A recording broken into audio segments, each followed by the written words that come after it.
Hi, welcome to the video.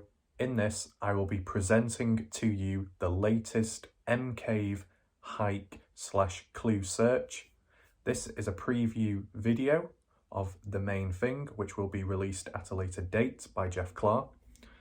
It was Jef Cla who went out searching for Really Robbins rock with the weird symbol on it on the 1st of September. I am making this preview video as Jef Cla suggested, as in the meantime he is recovering from the hike itself as well as a knee injury sustained on his hike. And additionally, he will be making a video editing, piecing together footage as well as photos to give a more detailed explanation of his hike. In the meantime though, this is going to be a preview of what went down and how things went. And I'll try my best to describe it along the way with the photos. So let's get into this. So as a quick overview recap, this on screen is the hike Jef Cla took when he went out on the 1st of September. We zoom in, Jef Cla went east up a canyon, which is the one as you can see on screen there. He went all the way up it, going in and out, steep slopes, quite rocky, difficult, as described by Jef Cla, one of his most brutal hikes. All the way up to where the mCave symbol rock is, which preferably is a bit further on round here also, as you can see. So, that is just a quick preview.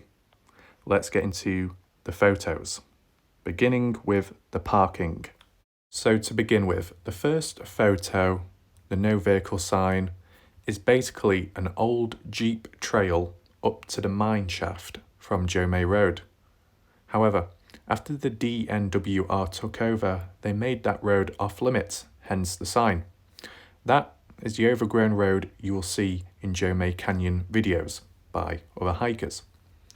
So with that in mind, it creates that sense of restriction, limitation, increased distance on foot. Depending where you may be hiking, such as like the mine, you can't go as far now by car, by vehicle, so you've got to cover more distance on foot, and that can lead to it being more time consuming and, wearing on the body.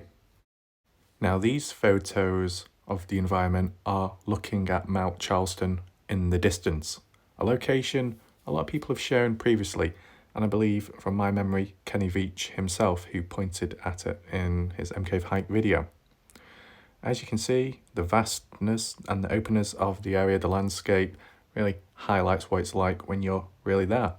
You can see the clouds as well, how they're hanging fairly low down in the mountains above in the distance.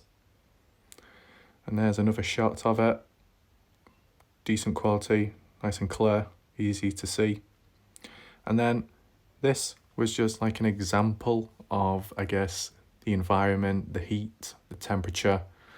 I assume that that meat was cold maybe, or maybe it was room temperature if you want to call it that.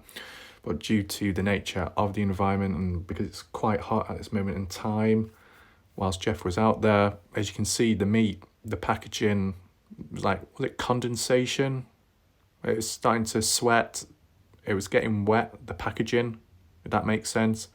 It's just yet another marker to define the harshness out there and what it is like and how the body, meat, anything can react to the temperatures out there. Now, if we move on to the next collection of pictures, they are of the west side of the rock hills heading up to what we thought was Robbins Canyon.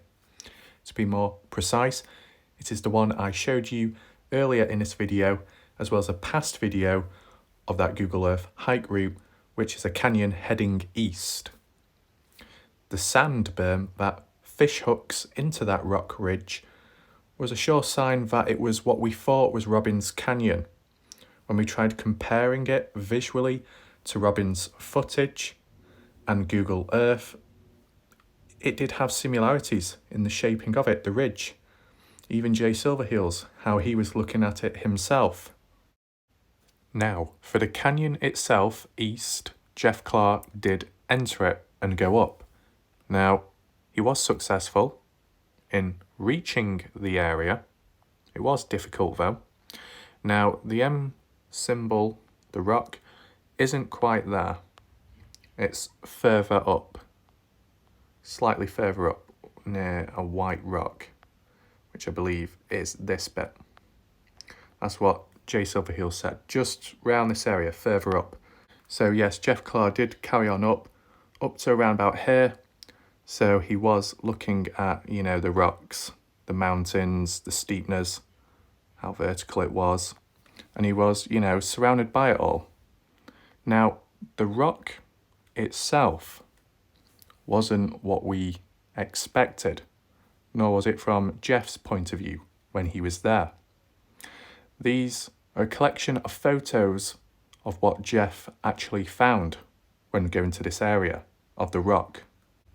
So once Jeff finally got towards the end of that canyon heading east, this is what he was met with.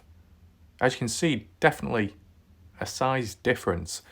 So from looking at it this angle, I believe Jef Cla was looking down at it due to the shadowing of him. So some kind of small rock from the looks of it, resting upon a big rock on the ground or so, of a different angle. As you can see, the colouring of it at that altitude, it is light coloured. It does share similarities in colour with Robin's Rock. It does look slightly worn. It's got a unique shape to it, whether it's been weathered naturally or not, you know. And yeah, that's a different view of it. A bit of a weird shape. I mean, what it looks like the letter T if you rotate it round. So yeah, kind of interesting. Now we compare it to that. Yeah, there's a big difference in terms of size and shape.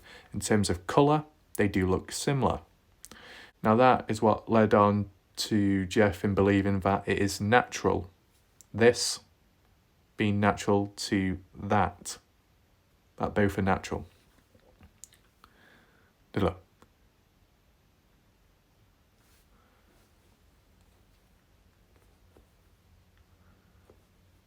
So to put it straight, that rock is not that. So that highlights the issue that this is not the correct canyon Robin was actually in. Now from the words of Cla in response to finding that weird shaped rock, smaller in size, Cla said, "The small tan rock is why I think Robin's Rock is natural. The same colour and weathered into shape, almost like a letter T. That rock was all the way at the top of the canyon, and it also looked out of place.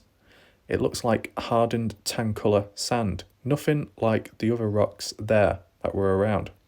I think that is the same as Robin's Rock.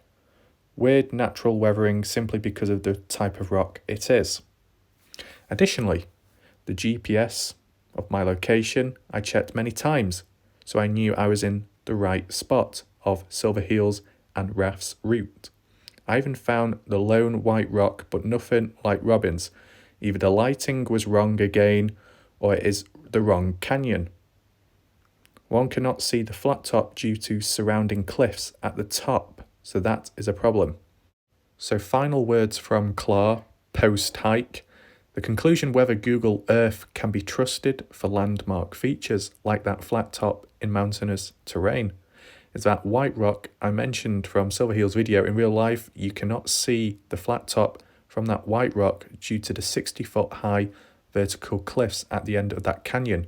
You are literally surrounded by vertical cliffs at the end of that canyon and cannot see anything but them. That is why I think Robin was in a different canyon. Without his entire hike video for landmarks along the way, it's all a guess at the end of the day. Now, yes, that is understandable and it makes sense. You know, to an extent, you look at Robin's footage, only so much of it, a very short amount, because that's all we have. It is kind of a bit more open, I guess, not as cramped with all the mountains and steepness around. But nevertheless, there is still similarities, like with the fishhook and the opening of the canyon. So I guess it's a simple mistake to make. At the end of the day, we're doing the best we can based off what we have, the footage we have and the material. In terms of the rock, You know, yes, there is similarities between the colouring and I guess the weathering as well. The fact is, it's not the same rock, so it must be in a different canyon to where Robin was at. Can we find it? Who knows, but we'll see. So that was just a brief preview slash a slight conclusion and a few words from Jef Cla himself of the hike itself and what took place. I hope it explained it to an extent and was easy to understand. If not, don't worry, because as said, Jef Cla will be uploading a video at a later date which will probably be more in depth, more helpful, more clearer, and will have video footage as well.